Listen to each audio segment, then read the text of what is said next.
Welcome back. My name is Chris Gosselin from Australian Fund Monitors. Every so often we come across a fund or a fund manager who has a slightly different approach to what they do. In this case, it's a private credit fund that invests purely in the agricultural sector. Today, I'm joined by Jonathan Weinstock from FarmCap. Jono, welcome.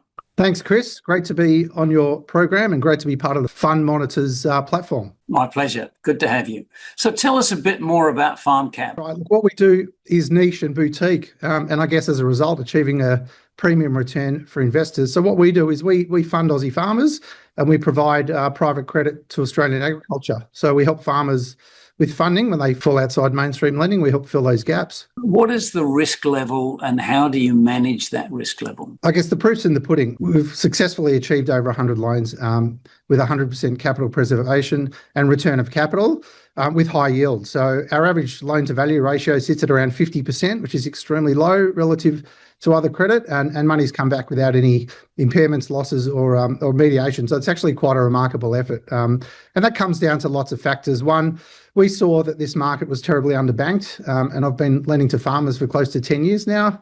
Farmers have bucket loads of equity in their land, so the average farmer's only sitting at around 15% of debt, which is extremely low. And so, that provides them with a buffer to ride out challenging times. The other angle you might not realise is during those dry conditions, particularly 2018 to 2020, land still went up 60% of farmland. And so what underpins all of this is Australia, 55% of Australian land is actually farmland. We've got 170,000 farmers and we export 70% of what we produce.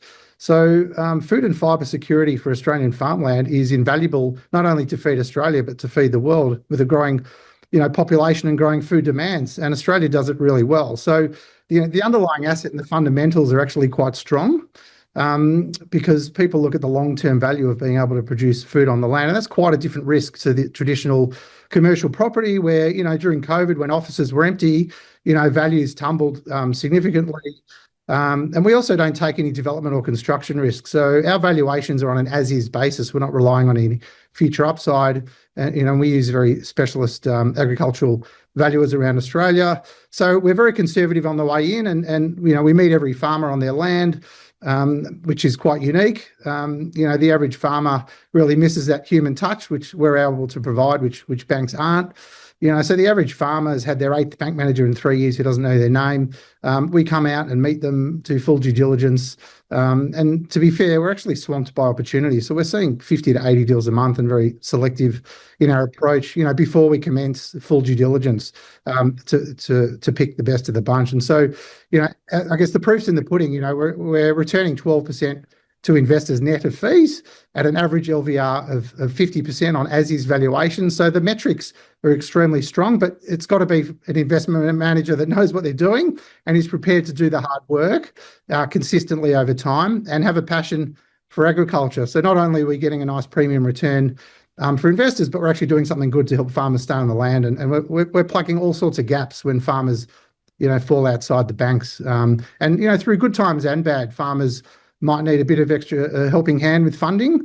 They might want to grow faster than a bank will allow, or they've got some catching up on some bills to pay, bridging loans, and I guess the short-term nature of our loans being 12 months on average, with evidence to suggest that money does actually come back on time and then we can redeploy. Do you lend for purchase of farms or do they tend to be existing businesses with a specific cash flow requirement or capital requirement for a piece of equipment or whatever it may be? Yeah, look, our primary security is a registered mortgage over land, and the money that we're using, the purpose of funding is normally two or three things. We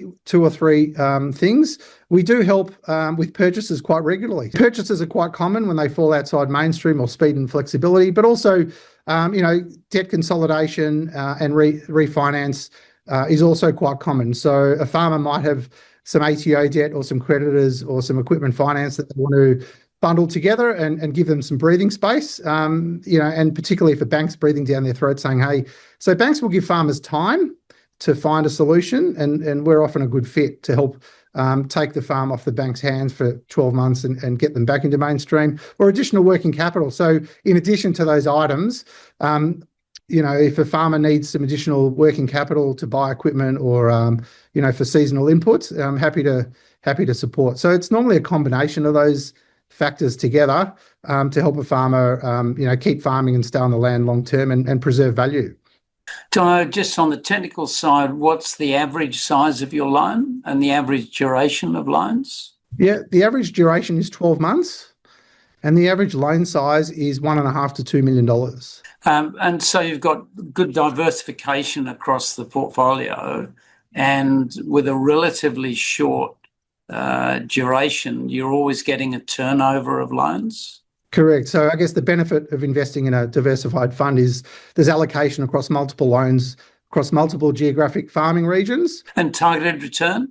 Yeah, targeted return is 10 to 12% per annum at an average LVR of around 50%. We're currently achieving 12% on our net to investors. Jono, really nice to speak to you. Thank you for telling us about the fund. We look forward to keeping in touch, following it on the way through, and I hope it goes really well for you.